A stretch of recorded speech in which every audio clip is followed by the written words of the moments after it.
महादेवाय नमः। श्री विष्णुरूपाय नमः शिवाय शिवाय गुरवे नमः। ओम नमः चंडिकाय नमस्ते सरदा देवी काश्मीरपुरवासिनी त्वामहं प्रार्थये नित्यं विद्यादानं च देहि मे। श्रीकृष्ण शरणं मम। श्रीकृष्ण शरणं श्रीकृष्ण शरणं महादेव महादेव महादेव। అయ్యా ఇష్టాగోష్ఠిగా సాగుతున్న ప్రవచన ప్రవాహ త్రిపదగామనిలో మా 2 రోజులు దాటి నేను లెక్క పెట్టాను 280 అంటే నిన్న 282 మొన్న 281 ఆ 2 రోజులు చెప్పాల మీకు నేను చెప్పాను కదా. అక్క వచ్చింది రా చెప్తాను. 283వ రోజు ప్రవచనం మన కాళహస్తీశ్వర మహాత్మ్యములో వాళ్ళు ఈ తల్లి బాధపడుతోంది, వాళ్ళు బాధపడుతుంది. ఇక దాదాపు ఇద్దరు బాధపడాలి అయిపోయింది. ఒక ఫైనల్ నిర్ణయానికి వచ్చుతున్నారు. ఇప్పుడు వాళ్ళు వచ్చేస్తారు అంటే అసలు కథలోకి మనం ప్రవేశించేస్తాం. కానీ ఇన్నాళ్ళు మీరు అనుకోకండి ఇదేదో ఆ ధర్మాలు మనకి ఎందుకండి అని. మనం అన్ని తెలుసుకొని పెట్టుకోవాలి, లేకపోతే ఊరికే రాయరండి. అసలు అది శాస్త్రం అండి. శాస్త్రం నీకు కాదంటానికి మనం ఎవరని చెప్పండి. ఆ శాస్త్రాధ్యయనం కూడా మీకు భగవత్ సాక్షాత్కారాన్ని వైపు నడిపిస్తుంది. మీరు దీన్ని బాగా అర్థం చేసుకోండి. కాళహస్తీశ్వర మహత్యం ప్రారంభమైంది వేశ్య కథ. ఇది ఆఖరి కథ వేశ్య. దాని కథ ఏంటి? మీరు గురు దత్తాత్రేయుడు తీసుకోండి. వేశ్యని తన గురువు అన్నాడు దత్తాత్రేయుడు. ప్రపంచంలో జరిగే ప్రతి సంఘటన నుంచి ఒకటి నేర్చుకోవడమే గురుత్వం. సరే, ఇప్పుడు మనం దీంట్లోకి వెళ్దాం. మహాదేవ మహాదేవ మహాదేవ. నిన్నటి పద్యం మళ్ళీ ఇంకొకసారి. అది అయిపోయింది, చెప్పాను, కరెక్ట్ చెప్పాను. అది ఏమి లేదు, ఇది కళ్ళు అదే కదా. సరే, ఆవిడ సాటిస్ఫాక్షన్ కోసం చెప్పాం. ముట్టని చిత్తజాతు శరములు తెలికన్ను. అది ముట్టని చిత్తజాతు శరములు తెలికన్ను. వాళ్ళ కన్నులు ఎటువంటివంటే మన్మధుడు పట్టుకొని మన్మధుడి చేత తాకబడని మన్మధుడు చేత తాకబడని మన్మధుని బాణాలు. అంటే ఆ కళ్ళు ఎటువంటివి? అసలు ఆ కళ్ళు వాళ్ళు సరిగ్గా చూశారనుకోండి, ఆ ఓరకంట వాళ్ళు చూపంటారు. ఆ వాళ్ళు చూపులు చూస్తే అది తూపుల్లాగా వెళ్ళి కూర్చుకోవాలి. కానీ అవి వాళ్ళు చూపులు చూడలే, అవి శివుని చూస్తుంది. కాబట్టి అవి కళ్ళు ఎలా ఉన్నాయి? మన్మధుడి బాణాలే, కానీ మన్మధుడి చేత మన్మధుని చేత స్పృశింపబడని కళ్ళు. ఇది నెంబర్ 1. అదేంటంటే ఎక్కడ ఉందండి. సరే చెప్ప. రెండోది రాజకీరములు ముట్టని పక్వ బింబ. అది రాజకీరములు ముట్టని పక్వ బింబములు మోగులు. మళ్ళీ నిన్నట్లా కన్ఫ్యూజ్ మోగులు అక్కడ వరకే. మళ్ళీ చెప్పమ్మా.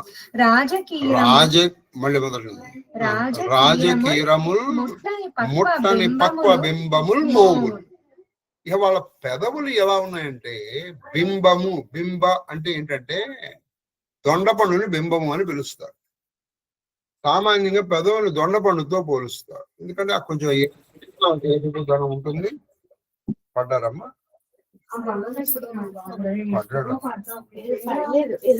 కాబట్టి ముట్టని పక్వ బింబముల్. బింబము అంటే దొండపండు, చక్కటి దొండపండు లాగా. నిజంగా అసలు అది చూసేటప్పటికి ఎలా ఉండాలి? దాని మీద ఆకర్షణ. కానీ అవి ఎలా ఉన్నాయి? రాజకీరములు అంటే రామచిలుకల చేత స్పృశింపబడని దొండపండులో రాజకీయంలో స్పృశించబడదు. ఆ దొండపండుకు ప్రయోజనం ఉంది అంటే ఏమిటి? ఇది అంతా ఏంటంటే వాళ్ళ అందము వృథా అయిపోతుందని తల్లి భావన. అందము వృథా అయిపోతుంది. నిజానికి ఇది చక్కగా ఇక్కడ వీళ్ళు ఈవిడ ఉద్దేశంలో ఈ రాజకీయములు ఎవరు? ఈ వీళ్ళ కోసం వచ్చేటువంటి బిడ్డ. వాళ్ళు ఎవరు రాలేదు కదా. రాజకీయములు కొడతాయి. కొట్టినప్పుడు ఏం జరుగుతుంది? ఇంతకంటే కొంచెం చెప్పడం కష్టం. ఒక మార్క్ ఏర్పడుతుంది. అలా అని చెప్పేసి ఏదో ఘాట్లు పడవు. మళ్ళీ ఘాట్లు పడవు, అది కుక్క కాటు అవుతుంది. కుక్కలా కాటే గురికే ఒక మార్క్. అని ఇప్పుడు మీరు చూడండి, ఇట్లా కొంచెం గట్టిగా ఇట్లా పట్టుకొని కొంచెంసేపు వదిలేశారు అనమాట. అక్కడ ఒక చిన్న మార్క్ వస్తుంది. కొంతసేపే ఉండాలి అంతే. ఒక మార్క్ వచ్చింది అనుకోండి, అది కొన్ని వారాలు కొన్ని నెలలు ఉంటే దాన్ని అది 3 సార్లు అలా ఉండకూడదు. అది అన్నమాట. కాబట్టి మూవీ అంటే పెదవులు. వాళ్ళ పెదవులు రామచిలకల చేత కొట్టబడనటువంటి దొండపండులో వృధా. తర్వాత ఏపోతే చన్నులు మిండ తుమ్మెదలు పుష్పముని పుష్పమంజరులు పుష్పగుత్తలు గుత్తి లాగా ఉన్నాయి వాళ్ళ 2 వక్షస్థలాలు. కానీ ఎలా ఉంది ఏంటి? దానివల్ల ప్రయోజనం ఉంది. మిండ తుమ్మెదలు, మిండ అంటే మగ తుమ్మెదలు వారి మీద వాడటాలు. ఇప్పుడు భట్టుమూర్తి, ఈయన సమకాలికుడు, అదే ఆస్థానంలో ఉన్న భట్టుమూర్తి భజన రాశాడు. గంధబలి అంటే ఈ పాలా కుసుమంలో అది ఎలా ఉంటుందంటే అది అన్ని పుష్పాల మీద వాళ్తుంది, కానీ దాని మీద వాళ్దు. దానికి కారణం అంటే దాంట్లో ఇవి లేవు, రేణువులు. ఏ రేణువులు? మన తేనె రేణువులు. ఇప్పుడు తేనె గ్రహించుంటే కదా ఆ తేనె మీద కోసం అది వాళ్తుంది. ఆ తేనె లేనప్పుడు ఎందుకు వాళ్తున్నది? అందుకని ఒక చక్కటి భజన రాస్తాడు ఆయన. నానాసూన వితాన వాసనలను ఆనందించు సారంగమేలా నన్నొల్లదలంచు గంధబలి బల్క ఆనందపం ఉంది యోషానాసాకృదాల్చ సర్వసుమన సౌరభ్య సంవాసి అయి పూనిన్ ప్రేక్షణ మాలిక మధుకరీ పుంజంబు నిర్వంకల. ఈ పద్యాన్ని మొత్తం 1-2 చోట్ల ఎక్కడా ఒత్తులు లేకుండా రాశాడు ఆయన. ఇక దాంట్లో అర్థం కూడా చాలా ఉంది. ఇప్పుడు మళ్ళీ అక్కడికి వెళ్తాం. నానాసూన వితాన వాసనలను ఆనందించు సారంగ మేళా నన్నొల్లదలు. అక్కడ ఒక్కటే చోట ఒత్తు పెట్టాడు. నన్నొల్లదలు గంధబలి బల్క ఆనందపం పొంది యోషానాసాకుడు దాల్చే సర్వ, అక్కడ ఒక చోట ఒత్తు రాగం. సర్వ సుమన సౌరభ్య అక్కడ ఒకటి సౌరభ్య సంవాసి అయి పూనిన్ ప్రేక్షణ మాలిక మధుకరి పుంజంబు నిర్వంకలన్. మొత్తం 5 చోట్ల ద్విత్వాక్షరములు కానీ సంయుక్తాక్షరం కానీ రాశారు. మిగతా చూడండి. అలాగే ఇక్కడ ఆ పుష్పమంజరు గుత్తుల్లాగా ఉన్నాయి చక్కగా, కానీ దాని మీద ఇంకెందుకు వృధా. ఆ మిండ అనేటువంటిది వేసే శబ్దానికి బాగా పనికి వస్తుంది. అది సంగతి. అంటే ఒక చోట ఉండదు అని అంతే కదా. తర్వాత రాహు దంశ్రికాగ్రములు ముట్టని చంద్రుడు. అది చంద్రుడు. అది ఇంకోటి చెప్పు. మోములు అది మోములు రాహు దంశ్రికాగ్రము ముట్టని చంద్రుడు. ఆ ముఖము చక్కగా చంద్రుడు లాగా ఉంది. రాహు వచ్చి దాన్ని పట్టుకున్నాడు అనుకోండి, అప్పుడు రాహు వదిలిన చంద్రుడు చాలా బాగుంది. రాహు పట్టుకుంటే ఏం జరుగుతుంది? అక్షతలు అంటే ఆ గుర్తులు ఉండాలి. అంటే వాడబడని, ఉపయోగింపబడని. అందుకే ఇంత పూర్వం చెప్పింది అడవి గాచిన వెన్నెల.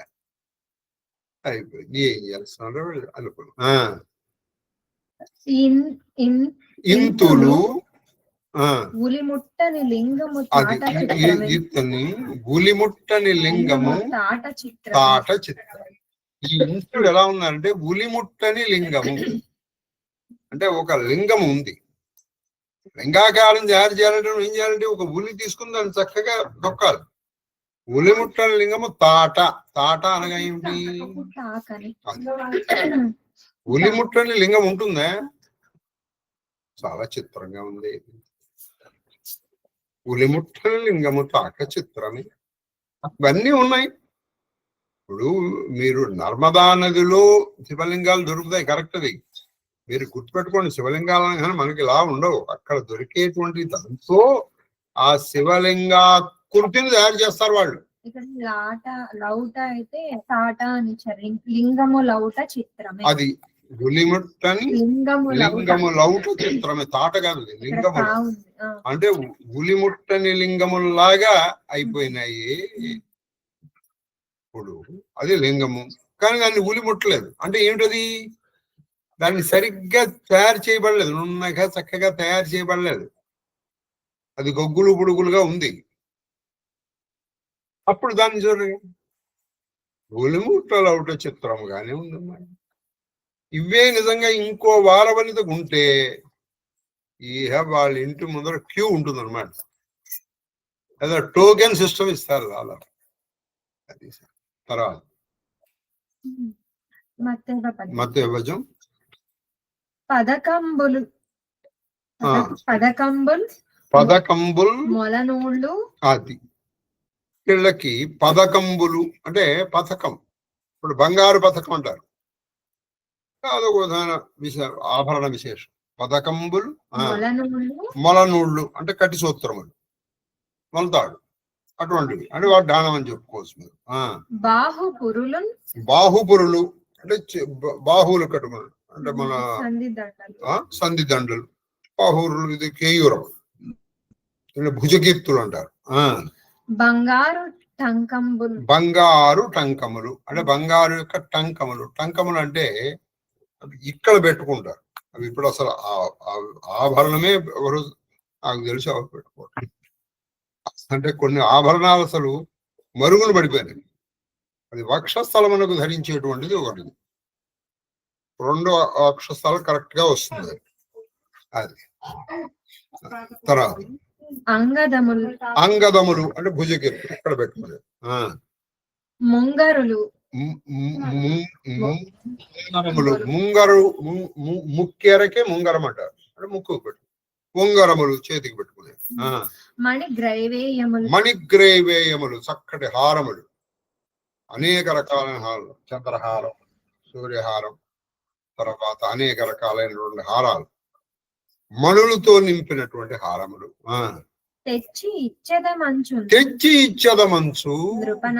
నృపనందనులు చెలులచే చెప్పించిన పల్కరి సుధతులు వారలతోడ అక్కడక్కడ సొమ్మెల్లవమ్మే. అయ్యయ్యో, ఈ రాజకుమారులు వాళ్ళ చెలికత్తెలతో అంటే వాళ్ళ స్నేహితురాలతో, అమ్మ వాళ్ళు కనుక ఒప్పుకుంటే మేము వాళ్ళకి ఇవన్నీ ఇస్తామని చెప్పండి. ఏంటి పథకాలు ఇస్తారట, మొలనూళ్ళు ఇస్తారట, తర్వాత భావులు ఇస్తారు, తర్వాత భుజసందులు ఇస్తారు, భుజకీర్తులు ఇస్తారు, తర్వాత గాజులు ఇస్తారు, ఉంగరాలు ఇస్తారు, ముక్కెర్లు ఇస్తారు. అవన్నీ ఇవ్వడానికి వాళ్ళందరూ సిద్ధంగా ఉన్నారు. ఒకళ్ళు కాదు, సరే మంది అని. వాళ్ళు ఏం చేస్తున్నారు? వాళ్ళు రాయబారం పంపిస్తున్నారు. ఏమేమి వాళ్ళు ఇస్తారటే అని వీళ్ళు చెప్తే వీళ్ళు అవునని అంటలేదు, కాదని అంటలేదు, అసలు వీళ్ళు చెవికే ఎక్కట్లేదు. వీళ్ళు పలకరు అక్కటక్కట. అయ్యో సొమ్ములు ఒమ్ములు అయ్యని, రావాల్సిన సొమ్ము వృధా అయిపోయింది అని బాధపడుతున్నారు. సొమ్ములు ఒమ్ములు ఒమ్ము పోవటం అంటే అది. అయ్యో వృధా అయిపోయిందమ్మా మాసం. తర్వాత ఉత్పలమాల. ఏ నెరజాన అయిన గమవేక్షణలన్ మణి ఇక్కడేమో గమలేక్షణలు ఉంది, గమలేక్షణ, ఇక్కడేమో కమల ఈక్షణలు అది ఉంది. కమలేక్షణ, కమలేక్షణ, కమలేక్షణ, కమలేక్షణ, కమలేక్షణ మణి మంత్ర తంత్ర విద్యా, అది కమలేక్షణ మణి మంత్ర తంత్ర విద్యా, విద్యార విద్యా, విద్యానవ చాతురి మహిమనైన విద్యానవ చాతురి మహిమనైన. ఈవిడ ఏమంటుంది? జీతనైనా పద్యమనండి ఇలా చెప్తాను.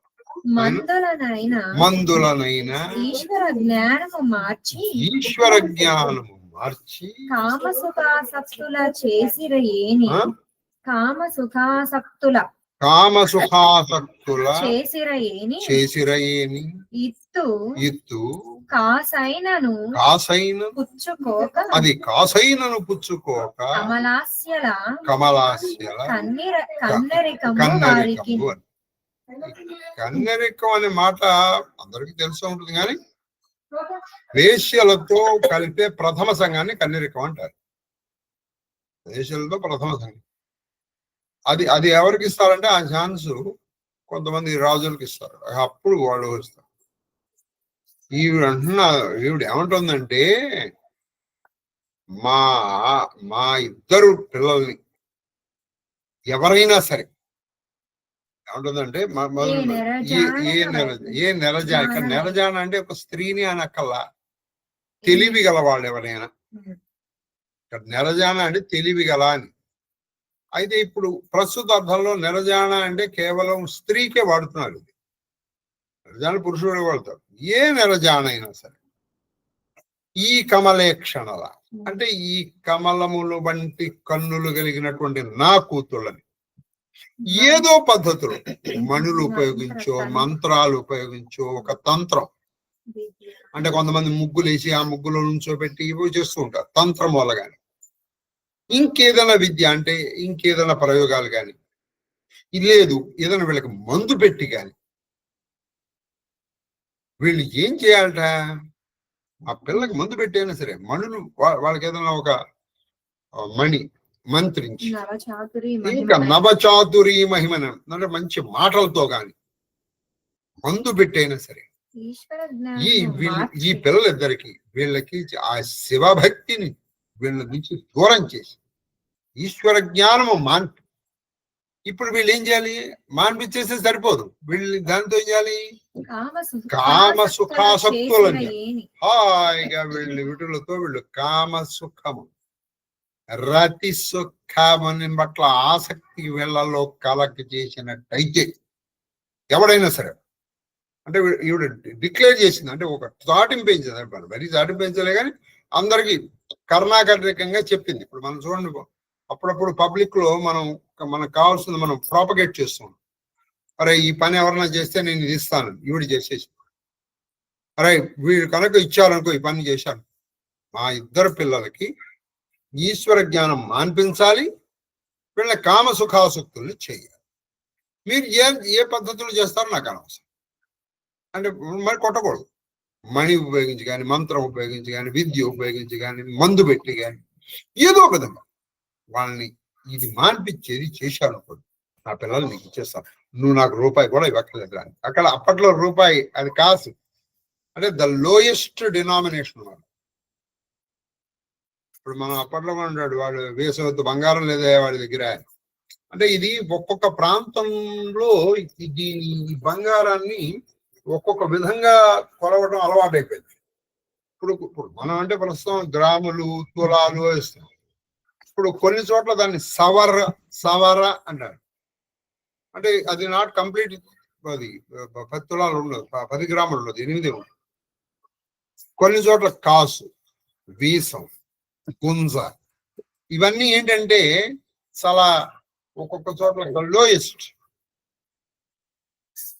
ఆ కాసు నుంచి వచ్చింది ఈ కాసుల పేరు. కాబట్టి కాసు కనీసం వాళ్ళ దగ్గర అసలు ఒక్క ఇంత రూపాయి, అంటే ఇప్పుడు ఎప్పటిలో రూపాయి కూడా తీసుకునేవాడిని.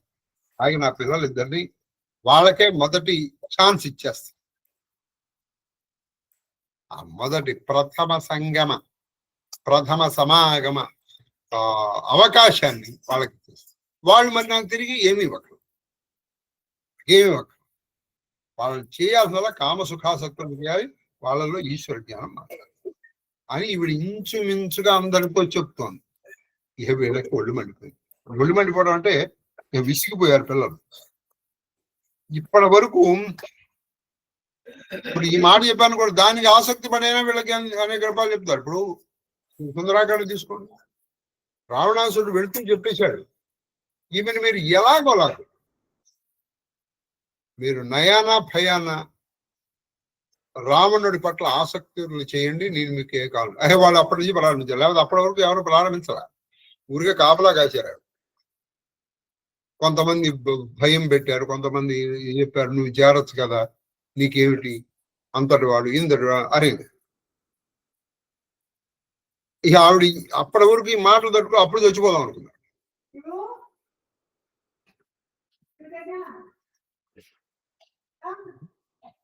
చెప్పు.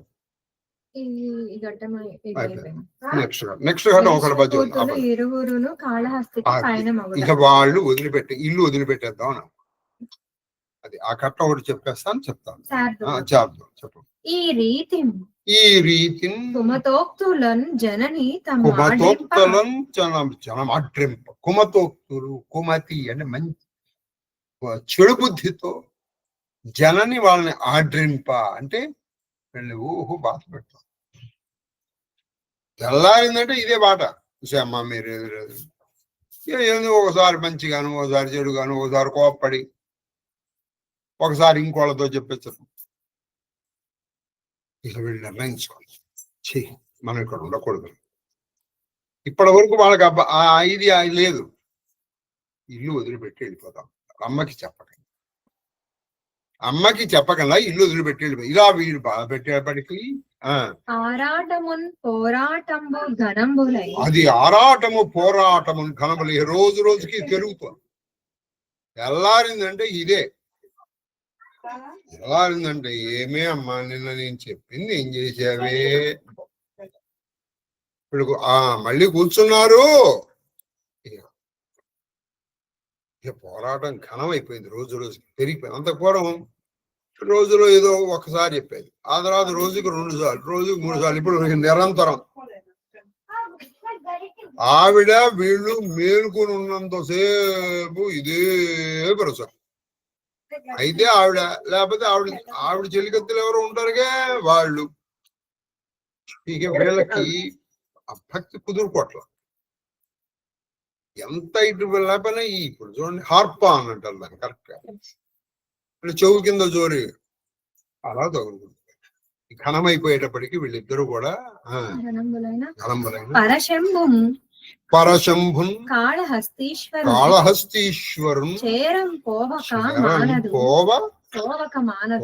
వాళ్ళు అనుకున్నారు. పరశంభుడు ఆ కాళహస్తీశ్వరుని చేరక వెళ్ళక తప్పదు. ఇక మనం ఇంట్లో ఇల్లు వదిలిపెట్టి వెళ్ళిపోదాం. మానదింక మదిలో చింతింప ఈ వేట నవ్వార చోటికి కొనుకోవన్ శక్తులు వీళ్ళు అనుకుంటున్నారు. సరే నాయన ఇక్కడి నుంచి ఈ ఇల్లు నుంచి మమ్మల్ని తప్పించి మమ్మల్ని అక్కడికి ఎవరయ్యా తీసుకెళ్ళగలిగిన సమర్థులు, కంటే ఇక్కడి నుంచి వదిలిపెట్టి వెళ్ళాలి కదా, తీసుకెళ్ళాలి కదా. మమ్మల్ని ఈ ఇల్లు వదిలిపెట్టించి ఏదో ఉపాయంతో ఒక ఉపాయం పని, అది మాయ కావచ్చు ఇంకోటి. నాన్న మమ్మల్ని ఎవరు తీసుకెళ్తారో నాయన, మమ్మల్ని మాకా వెళ్ళక తప్పదు, మేము వెళ్ళాలి. మమ్మల్ని ఎవరు తీసుకెళ్తారో, ఎవరు తీసుకెళ్ళడానికి సమర్థులు అనుకుంటూ ఈ మాటలు విన్నారు వాళ్ళు. అది అసలు ఏ కల్పన ప్రారంభం. ఆ మాటలు ఎవరంటే ఉన్నది ఆ పద్యం ఏంటో మన నెక్స్ట్ పద్యం కందపద్యం. ఆ కందపద్యం ఒకటి చెప్పిన చెప్పండి. ఏ ధన్యులు, అది వేరు, ఇది ఇంకోటి. ఏ ధన్యులు మము వాళ్ళు చెప్తారు. ఏ ధన్యులు మము హిమగిరిజాధవుని కాళహస్తీషు సర్వేశ్వరున్ బోధమయున్ సంసారాంబోధి తరుణి కొలువ తోడకపోయేదరు. ఇలా అనుకుంటున్నారు. ఆ పరశంభు, ఆ సర్వేశ్వరుడు, ఆ కాళహస్తీశ్వరుడు, ఆ హిమవత్ పర్వత ప్రాజపుత్రి ప్రాణేశ్వరుడు, జ్ఞానమయుడు, మహాదేవుడు, ఆయన దగ్గరికి మమ్మల్ని ఎవరు తీసుకెళ్తారు? ఏ ధన్యులు వాళ్ళు, తీసుకెళ్లిన వాళ్ళు ధన్యులు. మమ్మల్ని అంటే ఏ పుణ్యాత్ములు మమ్మల్ని తీసుకెళ్లిపోతారో కదా, ఏ మహాత్ములు మమ్మల్ని ఇక్కడి నుంచి తీసుకెళ్లిపోతారో అలాంటి మహాత్ములు మమ్మల్ని దొరికితే బాగుంది. ఇప్పుడు మనం ఏమీ చేయలేనప్పుడు కనీసం ప్రార్థన చేయగలగాలి. ఆ ప్రార్థన విని ఆయన వస్తాడు. గజేంద్రుడు దర్శించడానికి రాలేదు, వస్తాడు. అయితే నీ ప్రార్థనలో కొంత ఇది ఉండాలి, ఇది సిన్సియర్. ఎలా ప్రార్థన చేశారో ఆ ప్రార్థన విని వచ్చిన ధన్యులు ఎవరో మనం రేపు చూద్దాం. ఇంచుమించు మనం ఈ ఘట్టము ఆల్మోస్ట్ లాస్ట్ లోకి వస్తున్నాం. ఇవాళ ఇది ఎన్నో పద్యము? 51 పద్యం అయిపోయింది. నీకు తెలిసిన 150 ఎన్నో పద్యాలు ఉంటున్నాయి. 206 పద్యాలను అందులో 50 అయిపోయాయి. అంటే ఆల్మోస్ట్ 1/4 అయిపోయింది. ఇక మనం రామచరిత మానసుకి వెళ్దాం. ఎక్కడ మార్గశిరం త్రయోదశి కంప్లీట్ చేద్దాం. మార్గశిరం కాదు కదా, పుష్పమాసం కూడా వచ్చేసింది. అందులో మనకేంది గురువు, మనం నెమ్మదిగానే చేసుకోం. మహాదేవ మహాదేవ మహాదేవ. చాలా చక్కటి విషయం చెప్పారు ఆయన తల్లి. ఏది చేయాలి చేయలేదు, అందుకే ఆ విషయాన్ని చాలా సువిస్తరంగా మనం చెప్పుకొని ఇప్పుడు రెండవ జోపాయి ఇంచుమించు అటువంటిది. అది కూడా చాలా జాగ్రత్తగా విని జాగ్రత్తగా మహాదేవ్ సోహమస్మి చూసారు మొత్తం. చూసారా ఏంటంటే లాస్ట్ లో ఈయన సారవంతమైన రామచరిత్రం. సోహమస్మి అంటే సోహం, సో అంటే సహా అంటే అతను, అహం అస్మి అది నేనై ఉన్నాను. ఏది సహా, ఏది అది? తత్ చితి తత్పద లక్ష్యార్థ. మీరు చూడండి, చితిహి అదొకటే మాట. చితిహి అంటే జ్ఞానం, తత్ అంటే అది. తత్ అనేటువంటి పదము యొక్క లక్ష్యము అంటే తత్పదము, అంటే తత్ అనేటువంటి పదము యొక్క లక్ష్యము, తత్ అనేటువంటి పదము యొక్క అర్థము ఎవరు? ఇదిగో లలితాంబ. చితిస్తత్పద లక్ష్యార్థ, అది ఒక మాట, రెండు నామాలకి. చితి తత్పద లక్ష్యార్థ. ఆ తత్ ఎవరు?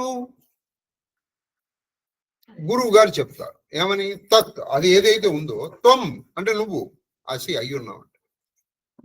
ఇది అనుభవంలోకి వచ్చినటువంటి శిష్యుడు ఏం చేస్తాడు? అహం నేను, బ్రహ్మ ఏది? తత్.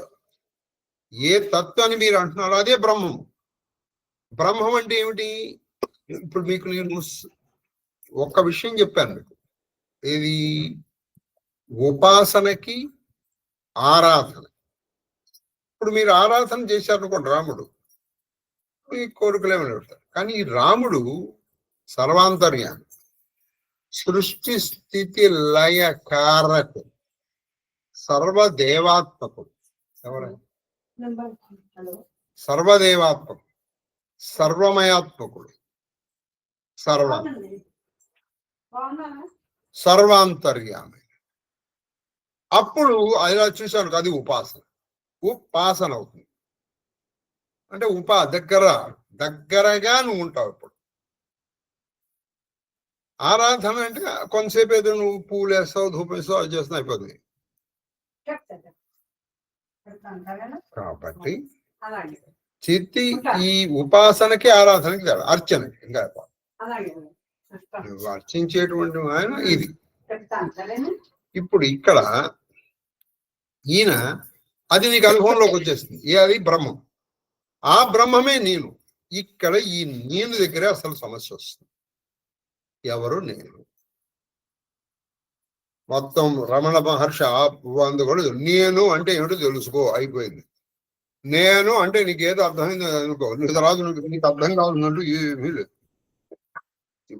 నేను అనగానే నువ్వేమంటావు? ఏదో ఒక 2 చేతులు 2 కాళ్ళు ఒక రకమైన ఆకారము కలిగి ఒక పేరు ఉన్నటువంటి ఒక పదార్థము నేను అని అనుకో, అంతేగా. వాళ్ళకి మనకి ఏముందండి, అవే కాలు చేతులు, అవే కాళ్ళు, అదే ముఖం, అదే అది ఆకారములో దట్స్ డిఫరెన్స్ ఇన్ షేప్.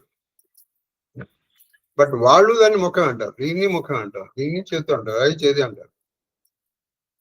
ఏ అవయవంలో అయినా మార్పు ఉందా? లేదుగా. మరి ఏది నేను?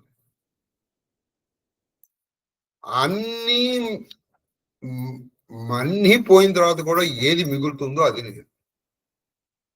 తేలిక కాదండి, చెప్పినంత తేలిక కాదు, విన్నంత తేలిక అసలే కాదు.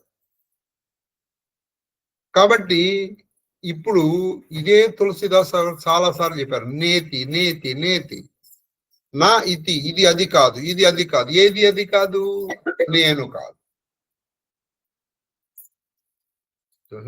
నాహం రూప, నాహం నాహం, ఇది నేను కాదు, ఇది నేను. మరి ఏది? ఎక్కడికి వచ్చేటప్పటికి నువ్వు మాట రాదో అది నేను అని నువ్వు చెప్పగలగకపోతుంది. గుర్తుపెట్టుకో, ఎక్కడ అది దానికి ఏది లేదో అది నేను. అది స్వానుభవైక వేద్యం మాత్రమే, అది అనుభవించదగిందే. Certain things can only be experienced, cannot be explained. There are certain things which can only be experienced, cannot be explained. అది అనుభవించదగింది అంతే, అది ఏదైనా సరే. కాబట్టి అప్పుడు నువ్వు వచ్చేసావు అనుకో, అది స్పృహ. ఆ స్థితిలో నువ్వు వచ్చేసావు అనుకో, అప్పుడు నీకు అప్పుడు ద్వంద్వాతీత స్థితికి వచ్చేస్తుంది. నీకు ఏది కనిపించదు, లాభము లేదు, నష్టము లేదు, శీతోష్ణము లేదు, సుఖ దుఃఖాలు లేవు. అది కనీసం అటువంటి స్థితిని కొంచెం సేపు ఊహించుకుంటే చాలండి. మనం కొంచెంసేపు ఊహించుకున్నది. కాబట్టి సోహమస్మి సోహమస్మి ఇది వృత్తి ఖండ, ఇది వృత్తి ఖండ అఖండ. దీపశిఖ సోయి పరమ ప్రచండ, దీపశిఖ సోయి పరమ ప్రచండ. ఆత్మ అనుభవ్ ఆత్మానుభవ్ సుఖ ప్రకాశ. తబ్ భవమూల భేద భ్రమనాశ ప్రబల అవిద్య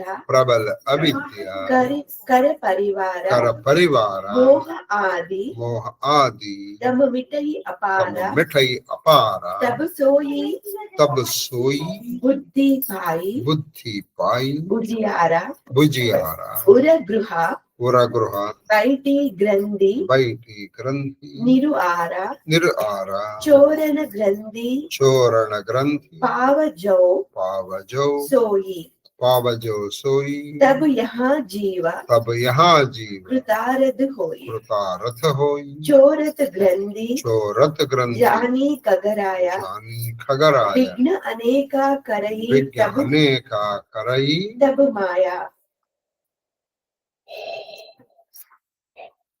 तब माया रिद्धि सिद्धि प्रेरही बहुभाई बुद्धि लोभा दिखावही आई खल भल चला कर जाई समीपा अंचल बाता पूजा वही दीपा कोई बुद्धि जो परम सयानी तिन्ह तन चितवा न अनहित जानी ज्योति ही विघ्न बुद्धि नहीं बाधी तौ बहोरी सुरकरहि उपाधि इंद्री द्वारा जरोका नाना तहा सुरा बैठे करिथाना आवत देखहि विषय भयारी ते हटि देहि कपाट उघारी जब सो प्रभंजन उर गृह जाई तबहि दीप विज्ञान बुझाई ग्रंथि न छूटी मिटा तो प्रकाश बुद्धि विकल भई विषय बतासा इंद्रनः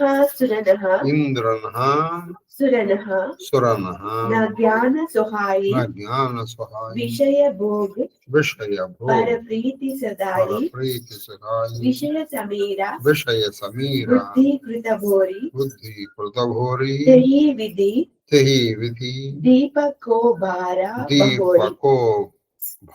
बहोरी సోహమస్మి ఇది అఖండమైన జ్యోతి.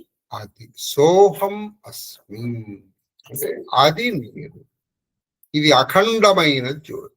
చూడండి, ఖండము అఖండానికి కొంత ఖండ అంటే డివైడ్, అఖండ అన్డివైడ్. ఇప్పుడు ఒక జ్యోతి ఉంది, ఈ జ్యోతి అఖండం అనుకోండి ఒకే చోట ఉంటుంది. ఖండం అనుకోండి కొంత ఇక్కడ కొంత ఇక్కడ కొంత ఇక్కడ కొంత అక్కడ. ఇప్పుడు జ్యోతి అఖండమా ఖండమా? నీలో ఒక జ్యోతి వెలుగుతోంది, నాలో ఒక జ్యోతి వెలుగుతుంది, నీకు నాకు మధ్య లేదుగా, ఇప్పుడు ఖండమేగా. ఇది ద్వైతం. కానీ మరి పిచ్చివాడా, నీకు నాకు మధ్య ఉన్న కూడా జ్యోతిలోనే మనం ఉన్నాం. అసలు నీలో జ్యోతి కాదు, జ్యోతిలో నువ్వు ఉన్నావు. నీలో జ్యోతి కాదు, జ్యోతిలో నువ్వు ఉన్నావు. ప్రకాశం. అప్పుడు ఏం జరుగుతుంది? మనందరం ఒకే ప్రకాశంలో ఉన్నాం. ఇప్పుడు నాలో జ్యోతి నీలో జ్యోతి అనేటప్పటికీ ఏం జరుగుతుంది? అక్కడ రెండు ఉన్నాయి. ఇది ద్వైతానికి అద్వైతానికి తేడా. కాబట్టి ఇది అఖండము. అదే జ్ఞాన దీపం యొక్క ప్రచండ దీప శిఖ. అదే జ్ఞాన దీపం యొక్క ప్రచండమైన శిఖ. ఆ ప్రచండమైన శిఖ ఇది జ్ఞాన దీపం కనుక తెలియదు. ఆత్మ జ్ఞానం అనేది సుఖప్రదమైన సముజ్వల ప్రకాశము. అది ఆత్మ జ్ఞానం అనేటువంటి సుఖ, అది ఆత్మ జ్ఞానం సుఖప్రదం. అది బాగా సముజ్వలమైనటువంటి ప్రకాశం. చాలా ఎలా ప్రకాశిస్తుందంటే చాలా ఉజ్వలంగా, ఉజ్వలంగా అంటే చాలా ఎక్కువగా ప్రకాశిస్తున్నప్పుడు, అది వ్యాపించినప్పుడు సంసార బంధములకు మూల కారణమైన సంసారానికి అసలు కారణమైనటువంటి భేదభావాలు భ్రమలు తొలగి. ఈ సంసారంలో మనం ఎందుకున్నాం? భేదభావం ఉన్నంత వరకే. భేదము అంతమైతే నీకు వేదాంతం అర్థమవుతుంది. వేద అంతం నీకు ఎప్పుడు అర్థమవుతుంది? భేదం అంతమైతే. భేదం ఎప్పుడు అంతమవుతుంది?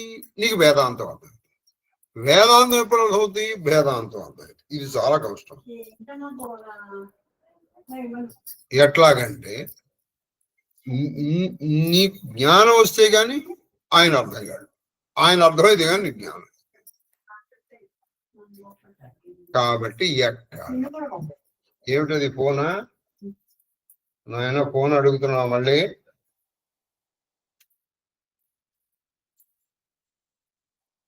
ఒకసారి ఆప్షన్ బాగా అలర్ట్ చేస్తున్నాను నన్ను.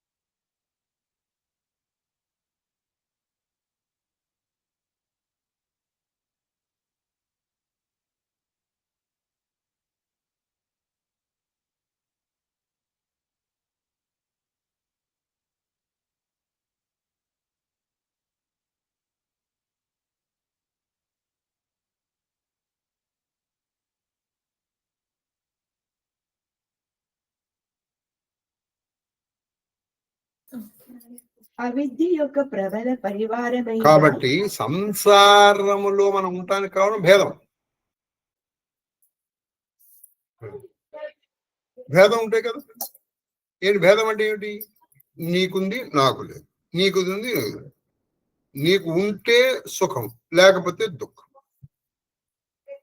కాబట్టి లాభము నష్టం ఇవన్నీ ఉన్నాయి కాబట్టి నువ్వు సంసారంలో ఉన్నావు, లేకపోతే నువ్వు సంసారంలో ఎందుకుంటావు? అది అవిద్య యొక్క ప్రబల పరివారమైన మోహము మొదలగు తమస్సులు. అది అవిద్య యొక్క ప్రబలమైన, అవిద్య అంటే అజ్ఞానం. అజ్ఞానమునకు చాలా బలం ఇచ్చేది ఏమిటయ్యా అంటే మొట్టమొదటి మోహం. అంటే ఇది కావాలి, అది వస్తువు కావచ్చు, వ్యక్తి కావచ్చు. ఆ వ్యక్తి ఒకటి నీకు కావాలనేటువంటి తీవ్రమైనటువంటి కాంక్షే మోహం. మోహం వల్లే నీకు బాధ. ఇప్పుడు అది దగ్గర అయిందనుకో సుఖం, దూరం అయిందనుకో దుఃఖం. ఖచ్చితంగా ఇది ఎప్పుడు నీకు దగ్గర అవ్వడము దూరం అవడం జరుగుతూనే ఉంటుంది. కాబట్టి నువ్వు ఎప్పుడు ఏంటి సుఖ దుఃఖాల్లో కొట్టుకుంటున్నావు. ఎందుకంటే అనుక్షణము పరిణామశీలమైనటువంటి ఈ ప్రపంచంలో ఏది స్థిరముగా ఉండదుగా. స్థిరముగా ఉండకుండా నీకు మోహం వల్ల అది దగ్గర ఉంటే నీకు సుఖం, అది వస్తువు కావచ్చు, వ్యక్తి కావచ్చు. అప్పుడేం జరుగుతుంది? ఈ వ్యక్తో వస్తువు నీ దగ్గర వచ్చింది సుఖం. సుఖం వల్ల నీకు ఇప్పుడు ఆధ్యాత్మిక జ్ఞానం రాదు, ఎందుకంటే నువ్వు ఇటు వెళ్ళిపోతావు. దూరమైంది దుఃఖం, దుఃఖంతో నీకు ఆధ్యాత్మిక జ్ఞానం రాదు. కాబట్టి అటు దిగులు ఇరు తిరిగి నువ్వు ఎందుకు పనికి రాకుండా పోతావని తిన్నావు. తర్వాత ఎప్పుడు ఈ అవిద్యకు ప్రబలమైనటువంటి మోహము ఈ జ్ఞాన దీపంగా వెలిగేటైతే పటాపంచలమే. మోహం ఎప్పుడైతే పోయిందో నీకు ఇది కావాలి లేదు, ఇది అక్కర్లేదు లేదు, నువ్వు వచ్చింది తీసుకుంటావు. ఇప్పుడు మనకి సమస్య ఎప్పుడు వస్తుంది మాస్టారు? ఇది కావాలి అని అనుకున్నప్పుడు, అది నీకు రానప్పుడు కదా మోహం. అసలు నీకు ఇది కావాలని లేదు, రావాలని లేదు, అప్పుడు ఏంది? అప్పుడు ఆ విజ్ఞాన రూపము బుద్ధి ఆత్మానుభవ ప్రకాశమును పొంది, అది అప్పుడు ఆ విజ్ఞానముతో కలిసిన బుద్ధం ఆత్మజ్ఞానము అనేటువంటి ప్రకాశం అంటే వెలుగుని పొంది హృదయం అనేది ఇంటిలో అది అప్పుడు వెలుగుని పొందుతుంది కదా.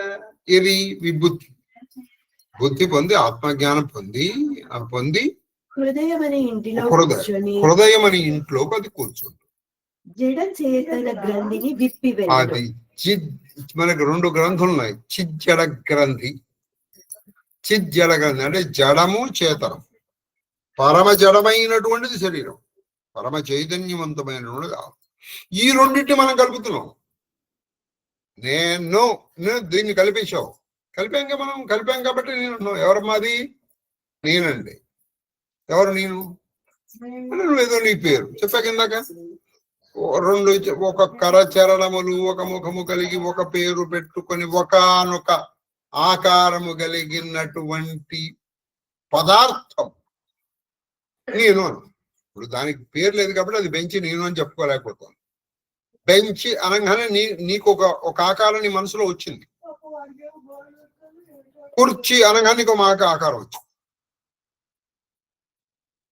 టీవీ అనగానే నువ్వు చెప్పండి, టీవీ అనగానే ఇలా పెద్దగా గోడ అనగానే నీకు గోడను ఊహించుకుంటావు. ఏమిటి మనకి ఇది? ఎస్సిఓ నామ రూపాభ్యాం యాదేవి సర్వమంగళ తయో సంస్మరణాత్మం సరోజ. ఎస్సిఓ నామ రూపాభ్యాం, ప్రతిదీ పేరు రూపముతో కలిసి ఉంది.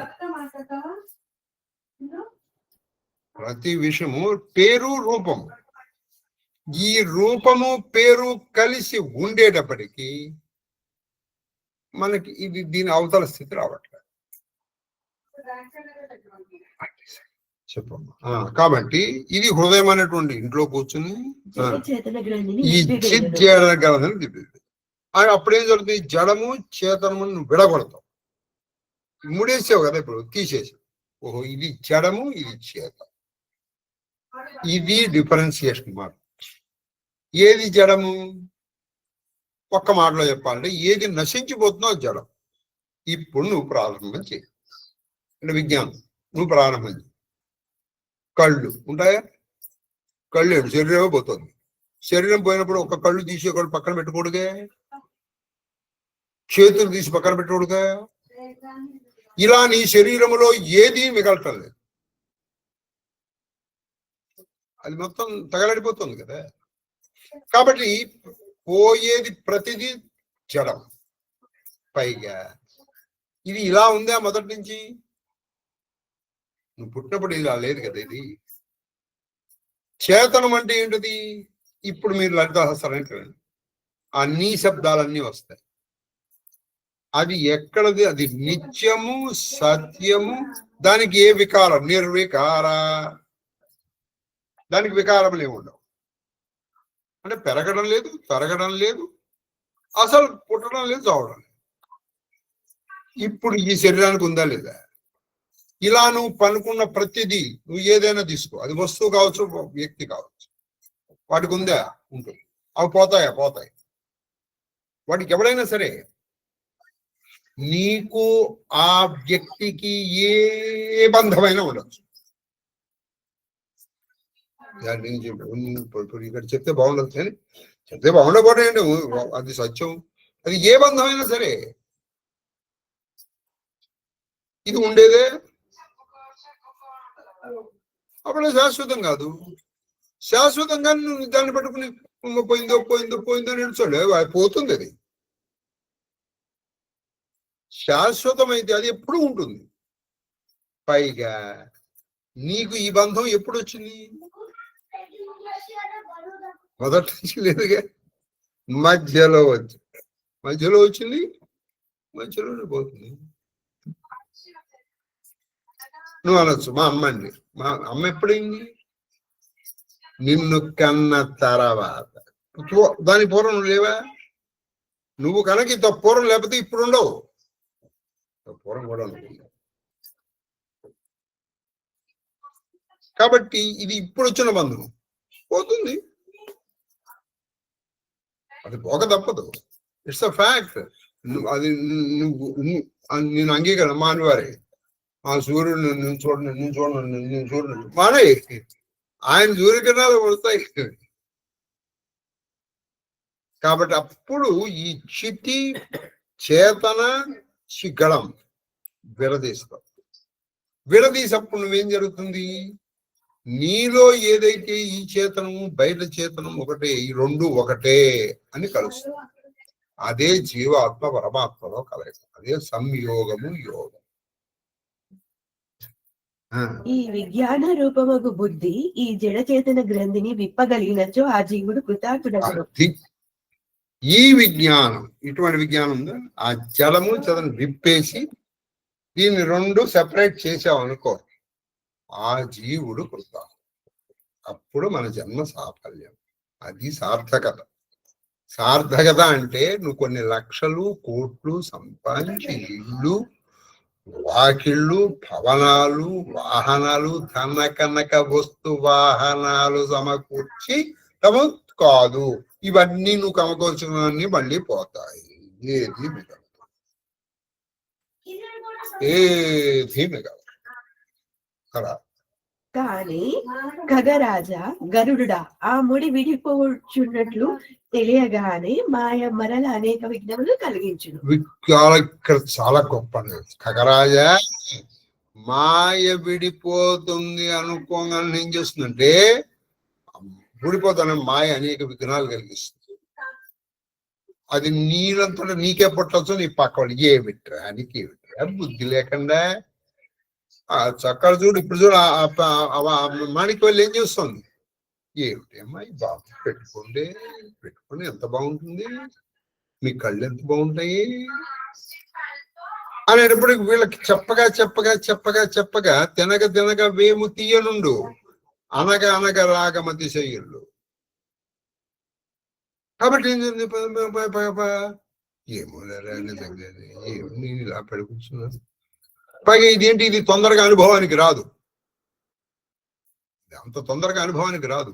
అనుభవానికి వచ్చిన ఇవన్నీ అందరిలాగా నేను ఎందుకు ఉండలేకపోతున్నాను? మరి వాళ్ళల్లో కూడా ఇప్పుడు ఎలా ఉండదంటే వాళ్ళల్లో ఉన్నది కూడా చైతన్యమేగా, వాళ్ళలో కూడా దేవుడు ఉన్నాడుగా. ఆ దేవుడే నాకు చెప్తున్నాడు ఇలా ఉండమని. చూడండి, అర్థమునకు అపార్థమునకు చాలా చాలా చాలా చాలా వెంట్రుకల్లో 1000వ వంతు సన్నని గీత ఉంటుంది. ఎంత ఉంటుంది అది? దానికంటే సన్న. అది అర్థానికి అపార్థానికి. ఒక్కొక్కప్పుడు వాళ్ళు చాలా లాజిక్ ఉపయోగిస్తారు. అది లాజిక్ కాదు, క్వైట్ ఇల్లాజికల్, కానీ అది మనకి చాలా లాజికల్ గా రేషనల్ గా అనిపిస్తుంది. ఎవడని చెప్పండి, ఏమండి భగవంతుడు అన్ని చోట్ల ఉన్నాడు. మరి అన్ని చోట్ల ఉన్నప్పుడు మీరు ఇక్కడికి ఎందుకు వచ్చారు కాశీ? ఆన్సర్ లేదు. అంటే ఇక్కడ లేడండి. ఇప్పుడు ఎవరో వచ్చి చెప్పారు, భగవంతుడు ఇలా ఉంది చెప్పం. అది రుద్ధి సిద్ధులనడి పెక్కు అంతరాయములను పంపును. అది ఏం చేస్తుందంటే రుద్ధి సిద్ధి చాలా ముఖ్యం. అది ఏం చేస్తుంది, నీకు కొన్ని సిద్ధులు వస్తాయి. అద్భుతంగానే ఇప్పుడు నువ్వు ఇలా బొట్టు ఇలా పెట్టేసావు అనుకో, దానికి ఉన్న జ్వరం పోదు, వాడికి ఉన్న చేత జబ్బు పోదు. ఇంకెక్కడి నుంచి ఏం జరుగుతుంది? ఇంకేముంది మీకు, నేను ఒకసారి కాశీ మహిమ అని ఒక పుస్తకం ఉంది, వ్యాసుడు రాసింది.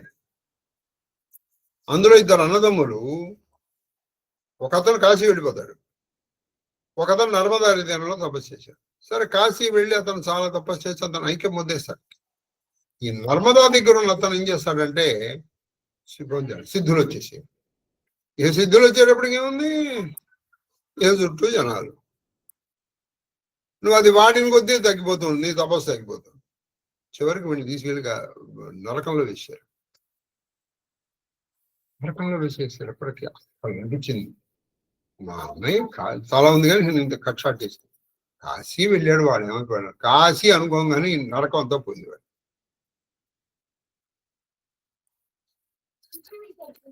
కాబట్టి ఇక్కడ ఏం జరుగుతుంది, నీకు సిద్ధులు వచ్చేస్తాయి. ఆ సిద్ధులు వచ్చేసేటప్పటికి మీకు ఒక చిన్న కథ చెప్తాను. నాకు ఈ మధ్య అంటే కరెక్ట్ గా 4 రోజుల క్రితం నాకు తెలిసిన విషయం. అంటే నిన్న అనుకుంటా, మొన్న మా శిష్యుల్ని ఫోన్ చేసి చెప్పాను.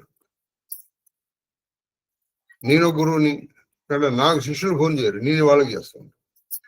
అది బహుశా నాకున్నటువంటి మా ఫ్రెండ్ ఒకడు ఉండేవాడు, నీకు జాలిం లోషన్ పని చేయరాడు ఆయన, నువ్వు బ్లేడ్ చూసి కట్ చేసుకోవడం. ఏం చేస్తాం అదే. సరే, ఒక అతను ఉన్నాడు, ఇప్పుడు ఇది కథ కాదు, అతను ఉన్నాడు. ఆయన పుట్టు మూగ, మాటలు రావు, బై బర్త్ మూగ. వాళ్ళ నాన్న చాలా మంది వైద్యులు పిలిచారు, అది చాలా రకాల ఉదాహరణ. ఇప్పుడు ఎవరో చెప్తారు, నాయన ప్రస్తుతం మన విధుశేఖర భారతీ స్వాములు అన్నారు కదా, వారి పరమ గురువు గారు, అంటే వారి గురువు గారు భారతీయ జగద్గురువులు శ్రీ శ్రీ భారతీ తీర్థ స్వామి, వారి పరమ గురువు గారు, వారి గురువు గారు అంటే భారతీ తీర్థ స్వాముల వారి గురువు గారు శ్రీ శ్రీ అభినవ తీర్థం, ఆయన దగ్గరికి తీసుకెళ్ళండి. ఆయన చూస్తారు, అంటే ఊరికే మాట్లాడరు, ఆ చూపు పడేట్టుగా మీరు కూర్చోండి. ఆయన చంద్రమౌళీశ్వర ఆరాధన అయిపోయేది, ఆయన పొద్దున సాయంకాలం చేస్తారు, చూడండి. అలా వెళ్ళారు శృంగేరి వెళ్ళారు, ఆయన చేస్తున్నారు. మనం కూడా కూర్చోవచ్చు. ఆయన ప్రత్యేకంగా వచ్చి నీ మొహం పెట్టి చూడరు, ఎవరు చూడరు. కానీ ఇలా ఒకసారి సభలు చూస్తారు. ఎలా చూస్తారంటే, నాకు చిన్న ఎక్స్పీరియన్స్, నా ఎక్స్పీరియన్స్, నేను చాలా ఆనందించాను. వాళ్ళు, నేను మా చిరంజీవి K-Cube ఒకసారి ఎక్కడికి వెళ్ళాము, ఈ స్కందగిరి వెళ్ళాము. అని కూర్చున్నా, నా పక్కన K-Cube కూర్చున్నా.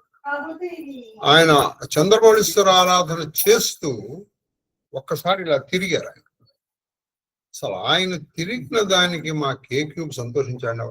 గురుగారు చూశారండి ఆమె, చాలా సంతోషించారు. అసలు ఆయన ముఖంలో వైబ్రెన్స్, రేడియన్స్, అది నేను చూశాను. అలా ఆ చూపుల్లో ఉన్నటువంటి కిరణాలు మన మీద పడతాయి. ఇలా కొన్ని రోజులు, వారాలు కూడా కాదు, కొన్ని రోజులు అయ్యేప్పటికీ ఈయనకి నెమ్మదిగా మాటలు రావడం ప్రారంభించి, నెమ్మదిగా మాటలు వచ్చేసాయి. మాట్లాడుతున్నాడు. ఇప్పుడు అతను బతికున్నాడు. He's alive. And I spoke to him about 4 days back. ఆయన కాశీలో ఆయన విచిత్రంగా, మిమ్మల్ని నేను చూశాను, కానీ ఆయన అన్నమాట, మీతో మాట్లాడే టంగ్ నా దగ్గర సబ్జెక్ట్ లేదు, మీతో మాట్లాడినంత ఇది లేదు, అందుకని నేను మాట్లాడలేకపోయాను. మీరు మీ శిష్యులతో చూస్తున్నాను. మీ శిష్యులు ఎంత ఫ్రీగా మాట్లాడుతున్నారండి మీతో. నేను ఆశ్చర్యపోయానండి. నేను మీ దగ్గరతో మారదామని 2-3 సార్లు వచ్చాను నేను, కానీ మీలాంటి వాళ్ళతో మాట్లాడాలంటే ఏదైనా మ్యాటర్ ఉండాలి. మ్యాటర్ నేనేం మాట్లాడబోతాను అంటూ అతను ఒక చెప్పాడు. అతను ఇప్పుడు కాశీలో సెటిల్ అయిపోయాడు. ఆ తర్వాత వీళ్ళు వాళ్ళ నాన్నగారు కాశీ వెళ్ళిపోయారు. ఆయన గంగా స్నానం చేయకుండా ఏ రోజున లేదు. ఒకప్పుడు ఏం జరిగిందంటే గంగలో అసలు ఎవరు స్నానం చేయలేదు. ఎందుకనంటే గంగ మునిగితే డీప్ ఫ్రిడ్జ్ లో మునిగినట్టే. మీరు ఇప్పుడు వెళ్ళండి కాబట్టి గంగలో జనవరిలో అలాగే ఉంటుంది. ఎందుకంటే నేను వెళ్ళాను కూడా నాకు తెలుసు. నేను మునగలేకపోయాను గంగలో. గంగా స్నానం అంటే నాకు చాలా ఇష్టం. అటువంటిది ఒక్కసారి 2 సార్లు చేశాను నేను. చల్లగా, ఆ ఇయర్ అయితే ఇంకా చల్లగా ఉంది. అయినా ఆయన వెళ్ళాడు, మునిగాడు. ఈ రోజు వరకు తేలలేదు. అమరణ గారు దొరుకుతారు కదా, ఆయన గంగండి అంత ప్రీత. దేవి భాగవతంలో చెప్తారండి, మనకి గంగ కలుషితము అనిపించిందంటే నీ మనసు కలుషితముగా ఉంది, అందుకే అది కలుషితంగా కనపడింది. రామకృష్ణ పరమస్వామి గంగ ఎవరు చెప్పారు? అది నీరు కాదురా, నిప్పు నిప్పు నిప్పు కాల్చేస్తుంది. గంగ ఎప్పుడూ కలుషితము కాదు. దాన్ని కలుషితం చేయగలిగిన వాడు ఈ సృష్టిలో లేడు. ఈ సృష్టిలో లేడు. కలుషితంగా నీకు కనిపిస్తుంది, ఎందుకంటే నీ మనసులో అంత కలుషితం ఉంది కదా. సూర్యకిరణములు మురుకు నీళ్ళలో పడినప్పుడు అది అలాగే కనిపిస్తుంది, ఎందుకంటే నీకు ఇక్కడ మురుగు ఈ నీళ్ళలో ఉంది, కిరణాల్లో లేవు.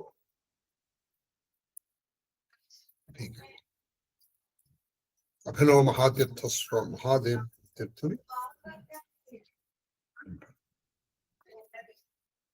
నేను మా వాళ్ళకి చెప్పాను, అయినా ఏది మన శ్రీచక్రాసనం అంటే సామాన్యం అనుకున్నారా అని నేను మా వాళ్ళకి నిన్న కాక నిన్నే అనుకుంటున్నాను. వాళ్ళకి ఫోన్ చేసి కాన్ఫరెన్స్ కాల్ కలిపి మా దీక్ష వాళ్ళు లేరు ఇప్పుడు, ఇక్కడ వాళ్ళు ఉంటే వినేవాళ్ళు. అది సంగతి. దాంట్లో చెప్తూ వాళ్ళకు మాట చెప్పాను, ఏదైనా సరే మీరు ప్రపంచంలో మంత్రం వెంపర్లాడి దానికోసం అవసరమైతే మీ మొత్తము ధనము మానం కూడా, మీ యావదాస్తి అవసరమైతే నేను శరీరాన్ని కూడా ఇవ్వగలను అని త్యాగం చేయగలిగి నువ్వు మంత్రం తీసుకున్నావు అనుకో, అప్పుడు నువ్వు ఆ మంత్రాన్ని నీకు శిక్షిస్తుంది. ఎందుకని నువ్వు అంత కష్టపడి తీసుకున్నావు.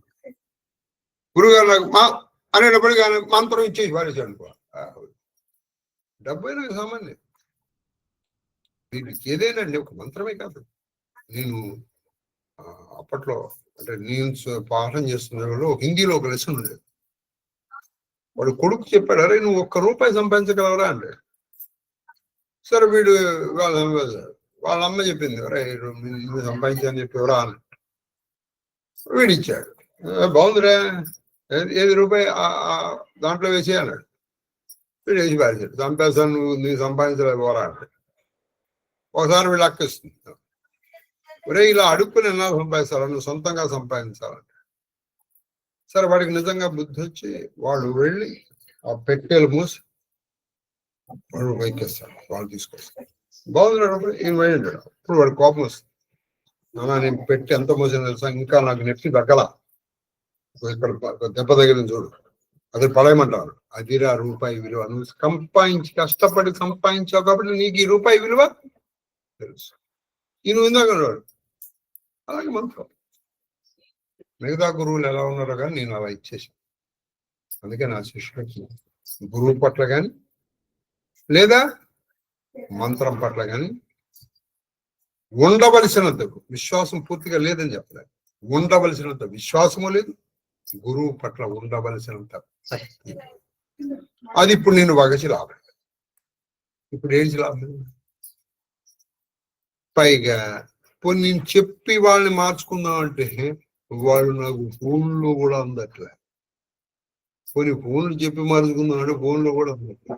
నేను ఫోన్ చేస్తే కూడా వాళ్ళు లిఫ్ట్ చేయట్లే. అది ఏం చేస్తాను? శిష్య పాపం గురువులు పడిచి మోయటమే, ఇంకో దారి లేదు. కాబట్టి నేను ఇప్పుడు మనం చాలా విషయాలు చెప్పుకున్నాం. ఆ విషయాలు నేను ఆశ్చర్యపోయాను. అతను చూశానండి, మీరు గంగా స్నానం వెళ్ళటం, మీతో వెళ్ళటం, నేను మీతో వాళ్ళు నవ్వుతూ ఇలా మాట్లాడుతుంటే ఆశ్చర్యపోయాను, ఆనందపడ్డాను. ఇది మీరు వాళ్ళకి ఇచ్చిన చనువా లేదా వాళ్ళు మీ దగ్గర తీసుకున్నటువంటి ఇదే?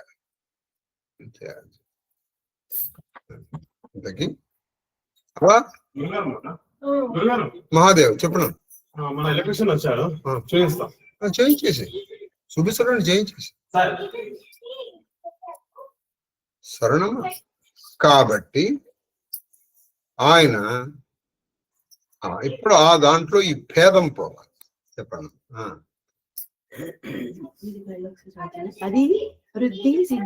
చూడండి, అది ఇప్పుడు అది సిద్ధులు ఇస్తుంది. నీకేం చేస్తుంది? అది నీకు కొంచెం శుద్ధి అవుతున్నాడు, వాడు సిద్ధులు ఇచ్చేస్తుంది. అంటే ఇప్పుడు నీకు మీకు ఇందాక చెప్పాగా నేను ఇలా పెట్టంగా ఉంటుంది. ఇంకేం జరుగుతుంది? ఆ గురువు గారి దగ్గరికి వెళ్తే ఆయన అస్పం ఇస్తేనండి. అసలు మీరు అనుకుంటారు అడ్వర్టైజ్మెంట్ కనీసం పెద్ద అడ్వర్టైజ్మెంట్ ఏంటో తెలుసా? మౌత్ ప్రోపగండ, మాట మాట మాట మాట మాట మాట మాట, అది దావాగ్రలాగా విచారించబడు. ఏ విడికి వచ్చేస్తుంది, ఏ విడిస్తాడు వాడు ఇచ్చేసి, గురువు గారు ఇంత దూరం వచ్చేవాడిని, మీకు ఎంతో కొంత ఇవ్వకపోతే మాకు తప్పదు పోవాలని అని వాడు పెడుతుంటాడు. మొదట వీడు వద్దంటే వాడు పెట్టాడు, వాడి తర్వాత వాడు పెట్టాలని వీడు అనుకుంటాడు. ఇలా వీడి ఇక్కడ పెరుగుతూ ఉంటుంది. ఇది ఇక్కడ పెరుగుతున్న కొద్దీ వీడి తపస్సు ఇలా తగ్గుతూ ఉంటుంది. చివరికి ఇది 0 అయిపోతుంది. ఒక రోజున వీడు పెట్టినా వాడికి ఏం తగ్గదు. ఎందుకంటే వీడి దగ్గర తపస్సు లేదుగా. వీడికి పెట్టినా వాడికి తగ్గదు. మళ్ళీ మౌత్ ప్రోపగండ, గురువు గారా ఏముంది, ఏం లేదు.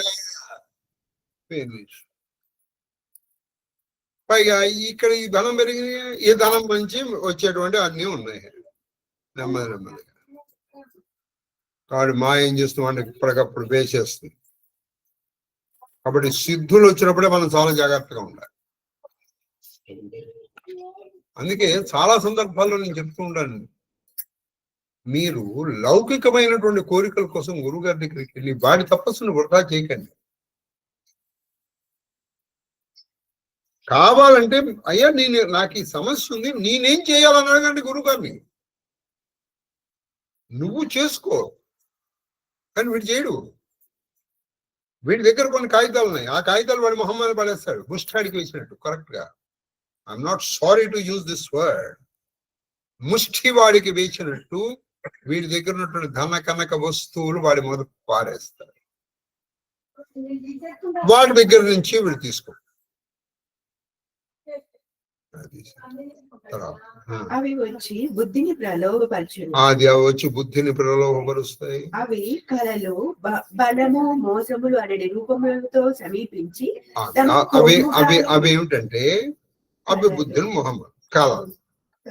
బలము, బలము, మోసములు మోసములు, అనే రూపములతో సమీపించి కళ్ళు, బలము, మోసములతో సమీపించి తమ కొంగు గాలితో జ్ఞాన రూప శిఖరం అది వాడికి పెద్ద అక్కల్లా కొంగు.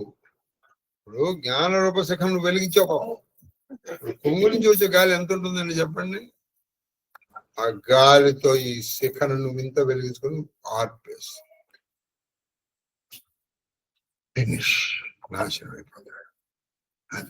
ఒకవేళ బుద్ధి వికసించినచో ఇవియు తనకు హానిని కూర్చునవని తెలుసుకొని వాటి వైపే చూడడు. ఇంకా వీడికి బుద్ధి వికసించింది అనుకో, వీడి అదృష్టం పండు లేదో భగవంతుడికి వీడి మీద ఉన్న దైవంలో ఎందువరకు అప్పుడు ఈ సిద్ధులు నన్ను పాడు చేస్తాయని అసలు వాడి వైపుకి వెళ్ళదు. నా వల్ల కాదనుకుంటున్నాను.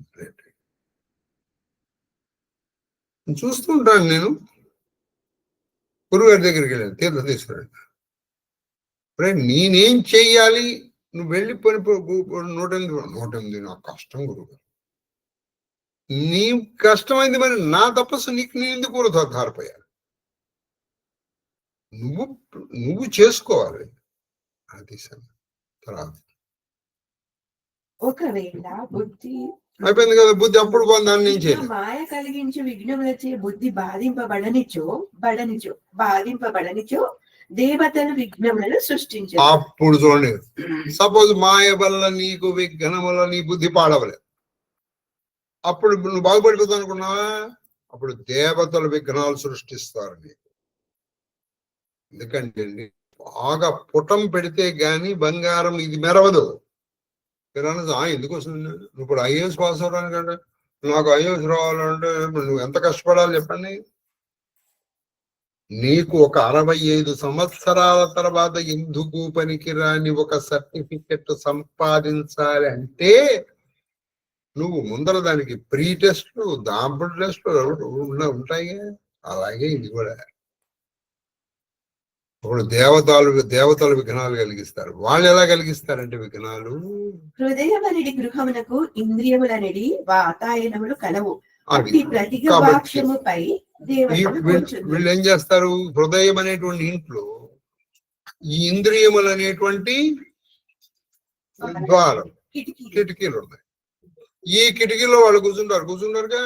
ఇంద్రో మేవలే శ్రద్ధ బలగం హృదయం మయి, సూర్యో మే చక్షుశ్రద్ధ, చంద్రమా మే మనశ్రద్ధ, అగ్ని మే వాచ్యశ్రద్ధ, దిశో మే శ్రోత్రే. వీళ్ళందరూ వచ్చి ఉంటారు. చూడండి, ఇంద్రియములకు అధిపతులు వీళ్ళందరూ చదువుతారు. వాళ్ళు వచ్చి కూర్చుంటారు. వాళ్ళు నీ ఇంద్రియాన్ని ఆకర్షిస్తారు.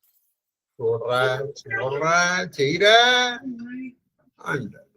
అది విషయములనేది వాయువులు వచ్చుటను గమనింపగానే వారు ఆ కిటికీలను పట్టుబట్టి తెలిపారు. అది వాళ్ళు ఏదైనా విషయాలు వస్తున్నాయి అనుకోండి, కోట పదార్థం ఉంది, వీడు ఏం చేస్తాడు? కిటికీ తెరిచేస్తాడు, వీడు తీసి చూసేస్తాడు. మహాదేవ మహాదేవ మహాదేవ. హృదయం అనేది ఇంటిలోనికి ఆ పెనుగాలులు ప్రవేశించి అది ఆ గాలి ప్రవేశంగానే ఈ జ్యోతి ఆరిపోతుంది. వాళ్ళు వచ్చేటప్పటికి ఇది ఆరిపోతుంది. ముడి విడిపోదు సరికదా, ఆత్మానుభవ ప్రకాశం కూడా ముడి విడిపోదు కదా, ఈ ఉన్న ఆత్మానుభవం కూడా మట్టి కొట్టుకుపోతుంది. ఒక్క మాట చెప్పాలి, మట్టి కొట్టుకుపోతుంది, మామూలుగా కాదు. సరే, ఎంత కష్టము. అందుకే మీరు పైకి ఎదగడం కాదు, ఎదిగిన తర్వాత అక్కడ నిలబడటం చాలా కష్టం మీకు. ఎందుకంటే అక్కడ మీరు ఎదిగిన కొద్దీ పడే ఛాన్సులు ఎక్కువ ఉంటాయి. పడినప్పుడు దెబ్బ కూడా ఎక్కువ తగిలే ఛాన్స్. అదే ఇప్పుడు ఇక్కడ ఉన్నావు, ఇక్కడ నుంచి కొంచెం కాలు జరిగింది ఏమీ కాదు. అదే బెంచ్ నుంచి పడ్డాం అనుకో, కాలు బెనకచ్చు. ఇంకొంచెం పైనుంచి కాలు విరగచ్చు. ఇంకొంచెం పైనుంచి పడకూడదు, చావచ్చు. కాబట్టి ఎదిగిన కొద్దీ మనం ఎట్లా ఉండాలని జాగ్రత్త. నెక్స్ట్, విషయ పవనములచే బుద్ధి వికలమైపోతుంది. అది విషయ పవనచే బుద్ధి వికలమైపోతుంది. చేసిన సాధన చేసిన సాధన ఏలన ఎందుకంటే ఇంద్రియములకును వాటి అధిష్టాన దేవతకును జ్ఞానము రుచింపను. అది ఇంద్రియాలకు కానీ దాని అధిష్టాన దేవతలకు కానీ జ్ఞానము రుచించదు. వారికి విషయ భోగం వాళ్ళకి విషయ భోగం. అందుకే ఇది అసలు అర్థం గుర్తుపెట్టుకోండి. ఇంద్రుడు చెడగొడతాడు, ఇంద్రుడు చెడగొడతాడు, ఇంద్రుడే వచ్చి చెడగొట్టాడు. నీ ఇంద్రియమే నీకు చెడగొట్టేది. నీ కళ్ళు, నీ చెవులు, నీ నోరు నీవే చెడగొట్టే. బుద్ధియు విషయ భోగములచే కొట్టబడనితో జ్ఞానదీపం మరల ఏ విధముగా ప్రజలను. కాబట్టి బుద్ధి ఈ విషయంలో కూడా మళ్ళీ జ్ఞానదీపం అలా వెళ్ళు. కొట్టబడిందో ఆరిపోతుంది. తర్వాత దోహ तब फिरी जीवा विविध विधि पावई संस्कृति क्लेश हरि माया अति दुस्तर तरिना जाई विहगेश कहत कठिन समुचित कठिन साधत कठिन विवेक कोई गणाक्षर न्याय जो న్యాయజో పుని ప్రత్యూహ అనేక జ్ఞాన దీపం ఆరిపోవటం వలన జీవుడు మరల వివిధములైన జనన వలన పరంపరలో మళ్ళీ పుట్టడం చావడం ఖగరాజా హరిమాయను తప్పించుకొనుట మిక్కిలి కష్టం. అది హరిమాయను తప్పించుకోగలిగిన వాడు దాన్ని దాటుట అసాధ్యమే. దాన్ని దాటడం చాలా అసాధ్యం. ఈ వివేకమును గ్రహించుట, వ్యక్తపరచుట, సాధన చేయుట కూడా కష్టం. వివేకం చెప్పటము, దాన్ని అమల్లో పెట్టడం కూడా అంతకంటే కష్టం. ఘనాక్షర న్యాయమున అట్టి జ్ఞానము ప్రాప్తించినను దానిని రక్షించుకొనుట అనేక కష్టములు. అది ఘనాక్షర న్యాయం. అది ప్రాప్తించడం కష్టం, ప్రాప్తించిన తర్వాత దాన్ని నిలబెట్టుకోవడం అంతకంటే కష్టం.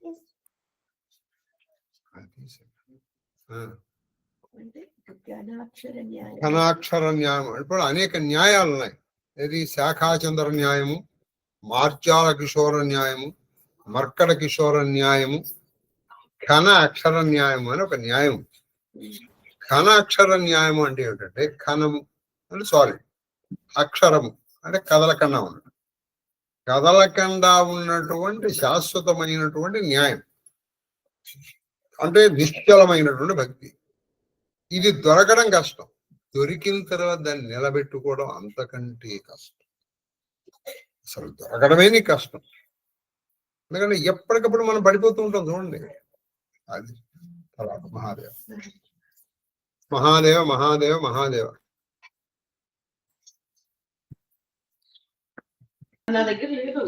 మహాదేవ మహాదేవ మహాదేవ గురువు గారు. మహాదేవ మహాదేవ మహాదేవ తల్లి శ్రీలలి మహాదేవ గురువు గారు. మహాదేవ మాస్టర్, మహాదేవ మహాదేవ మహాదేవ బహుకాల దర్శనం. మహాదేవ మహాదేవ మహాదేవ మహాదేవ మాస్టర్. మహాదేవ మహాదేవ గురుగారు, మీ పాద పద్మములకు నా శిరస్సు వంచి శతకోటి నమస్కారాలు. అమ్మగారి పాద పద్మములకు నా శిరస్సు వంచి శతకోటి నమస్కారాలు. మహాదేవ మహాదేవ మహాదేవ మహాదేవ మహాదేవ మహాదేవ. అయ్యా శాస్త్రి గారు,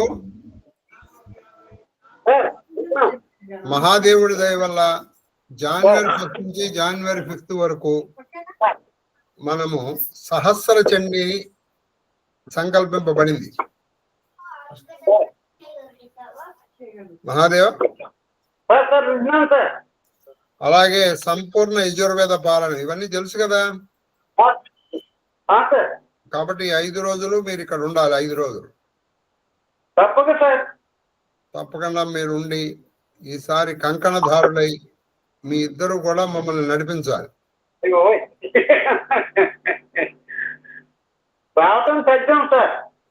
5 రోజులు చక్కగా ఉండి మీరు మమ్మల్ని నడిపించాలి. అలాగే మా తరఫున మీ గురువు గారికి నేను ఆహ్వానం చెప్పానని చెప్పండి.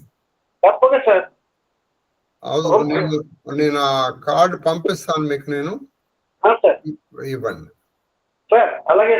ఎందుకంటే ఈసారి సంపూర్ణ యజుర్వేద పారాయణం దాని గురించి మీకు చెప్పక్కర్లేదు. ఇప్పుడు మామూలుగా మనకి రుద్రం కావని ఈ పితృతిథులు కానీ అదొక్కటి వింటే పితృదేవతలకి మనము